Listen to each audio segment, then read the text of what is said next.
Hello everyone and welcome to lesson number 3. In this lesson we're going to discuss the Arabic alphabet even further. And this is going to be the third group of letters that we're going to discuss in this lesson today.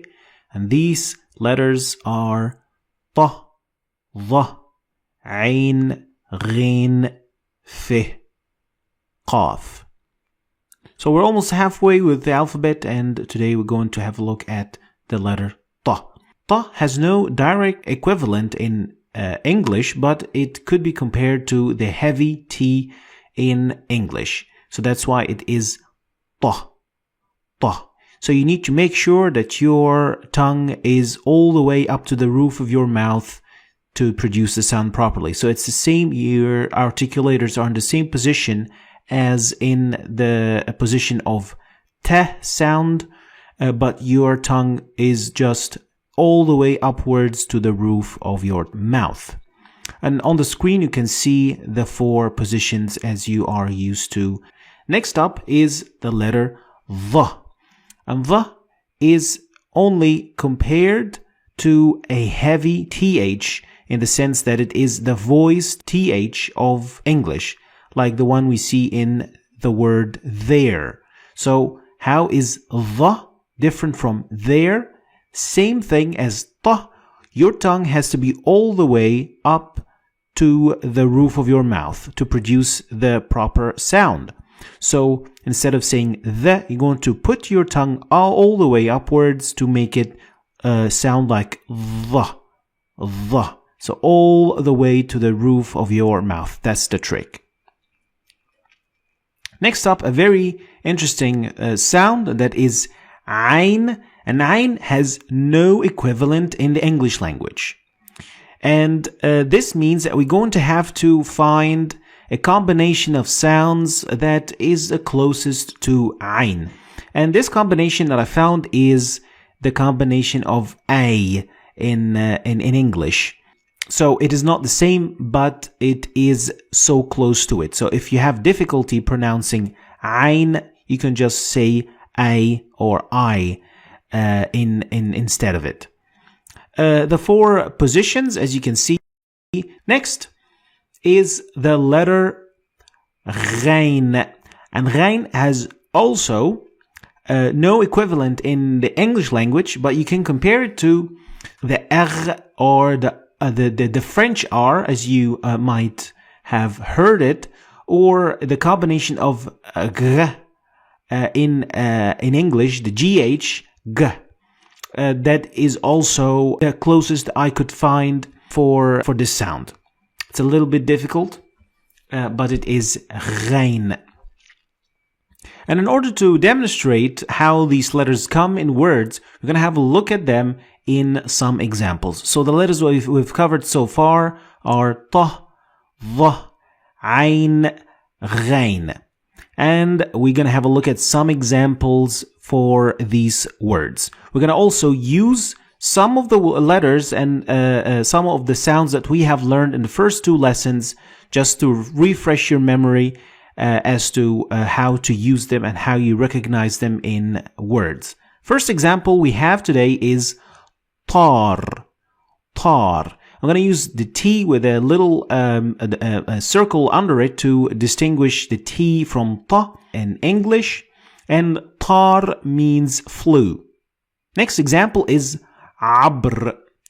Abr. And as you can see, I used the A with a little circle above it to distinguish the A from A because it's the closest I could find for this instance. And abr means across. Last, ghubar. Ghubar. And ghubar in this instance means dust, and it is pronounced in English as you can see. Now I'm going to move forward to the last pair of letters of today, of the 3rd lesson, and these are F and Qaf. Now F is an easy one because it has an equivalent, direct equivalent, which is F or F sound like fan. And the 4 different positions are going to be yet again different from the previous ones because this is a new family of letters. It looks a little bit different. Make sure to note down the positions that look the same, like in this case, the separate and the end of the word. Last letter of today is qaf, qaf, and qaf has no direct equivalent in English, but it comes closest to ka sound. But you need to dig a little deeper in your throat to find your qaf. So qaf is a little bit backward in your throat. Kaf is a little bit in front. So you need to go a little back in your throat and you will find the sound. So qaf, and these are the 4 different positions that you should learn. So this, ladies and gentlemen, was the 6 letters of today that we talked about. We're going to have a set of examples involving the f and the qaf with some previous letters that we have learned from previous lessons in this lesson too. The first one is faz. Faz means 1. Next example is faqr. Faqr. Faqr. For this word, I used K with a little circle above it to distinguish the ka from qa, and it means poverty. So faqr means poverty. Last example in this instance is going to be qasr. Qasr. Qasr means palace. So these were the 6 letters that we have learned today. Now, it's time to have some practice, to practice what we have learned today, as well as what we have learned in the first 2 lessons from the letters that we have learned. So the first example we have today is gharb. Gharb. So we have ghain, ra, and b in this word. Then sharq. Sharq.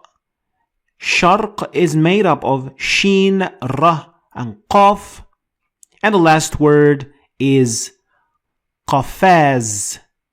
And qafaz is made up of qaf, f, alif, and zay. So leave your answers for these 3 words in the comments below. I'm going to have a look at them and I'll leave you my feedback if you need my feedback. And here I'm going to say, see you in lesson 4. Don't be late.